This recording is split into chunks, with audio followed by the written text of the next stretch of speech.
Hi guys, I'm Jay Castle, and today I'll be persuading you that players in the MLB who used PEDs and steroids should not belong in the Hall of Fame. So it's pretty evident that players in the 1990s and early 2000s have hit like no other, and it's due to PEDs, which are performance enhancing drugs. And I believe and I hope to persuade you that these drugs are unethical to the game, and although they weren't illegal at the time, these players knew that they were gaining a special edge on other players who weren't doping, and I believe it's a tarnish to the game, and these players do not deserve recognition for their stats. So many of you guys know that Barry Bonds and Alex Rodriguez, who put up unearthly numbers.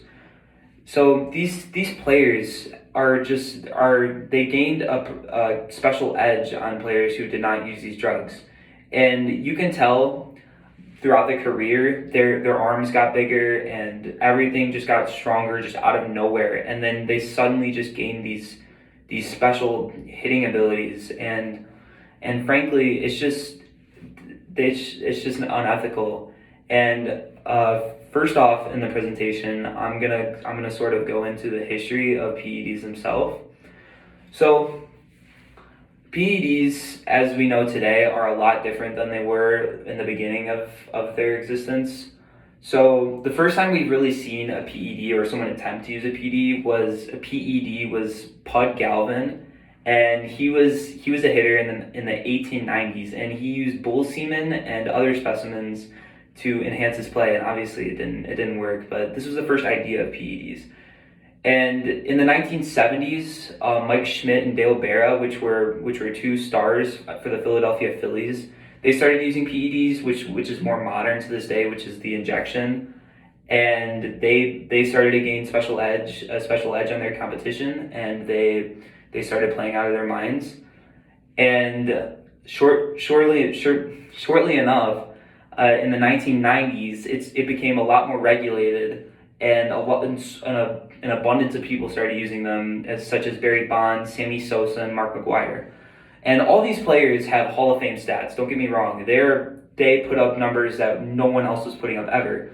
But it's just because they use these drugs, and it's just unethical and a tarnish to the game. So in 1997, Mark McGwire and Sammy Sosa went for a home run race, and they both broke the home run record for home runs in a season. And obviously that record was set over 50 years before the race of 97. And sure enough, both these players used performance enhancing drugs that came out later in the late 2000s. Sure enough, more players were breaking records left and right. They suddenly could hit the ball 500 feet with almost no effort. They were throwing 100 miles an hour with almost no effort. And it's not natural. They were injecting fluids into their system, and they were just gaining a competitive edge on everyone else, which is just not right. It's a tarnish to the game. It's not natural. And in my opinion, they don't deserve the recognition that they're getting. They're getting on the Hall of Fame ballot, and they cheated. It's cut and dry. So on paper, Barry Bonds is the best hitter of all time. He hit an incredible amount of home runs. He hit the most home runs of all time, and the most in one season. And sure enough, people are still giving him recognition he doesn't deserve. He cheated. He frankly cheated.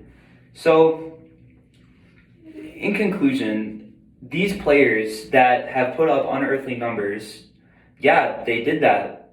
If I were to inject myself with PEDs, I could do that too. And these players do not deserve to be in the Hall of Fame. They're a tarnish to the game. They really are. And all these records that they're putting up no one really gives them the credit because they cheated, and that's about it. And in my opinion, yeah, I mean the stats are there.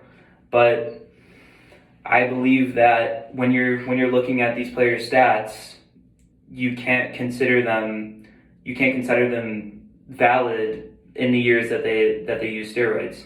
Barry Bonds and Alex Rodriguez and Mark McGwire and Sammy Sosa, they had decent years before they juiced. So, and they just gain those competitive edges. So I believe that these players do not deserve to be in the Hall of Fame, and I believe that steroids are atrocious and they don't belong in the game of baseball.